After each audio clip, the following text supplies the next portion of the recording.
একজন পাইলটের তার পরিবারের কাছে লেখা একটা চিঠি পড়লাম, চোখ ভিজে গেছে।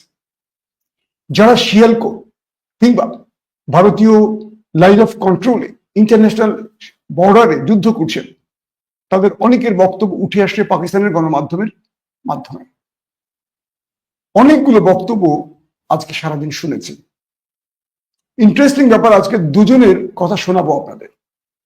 পাকিস্তানি ভাষায় তারা কথা বলবেন, যদি আপনারা বুঝতে না পারেন রাত 11টার লাইভে বিস্তারিত শোনাবো। একজন হলেন এক্স মেজর জেনারেল ওসমান, তিনি পাক সেনাবাহিনীর সাবেক মেজর জেনারেল ছিলেন।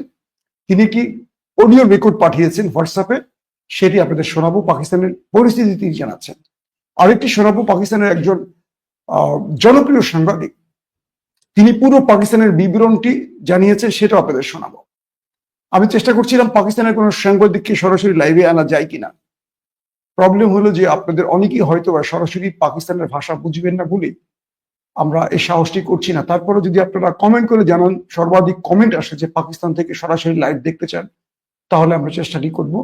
এবং ইন্টারন্যাশনাল গণমাধ্যম আল জাজিরা, টিআরটি ওয়ার্ল্ডের অনেক সাংবাদিকরা যারা পাকিস্তান কভার করছে, তারাও আমাদের সাথে কথা বলছে, তাদের সাথে আমরা কথা বলছি, শেয়ার করছি, পুরো নিউজগুলোকে ক্রস চেক করছি, সত্য মিথ্যা বোঝার চেষ্টা করছি। সব মিলে টোটাল আপডেট নিয়ে আজকের এই লাইভ।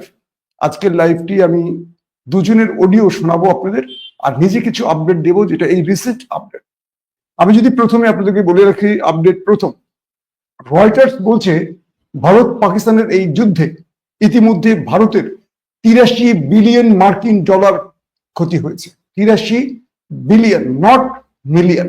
আবারও বলছি 83 বিলিয়ন। এবার হিসাব করেন কত কোটি টাকা।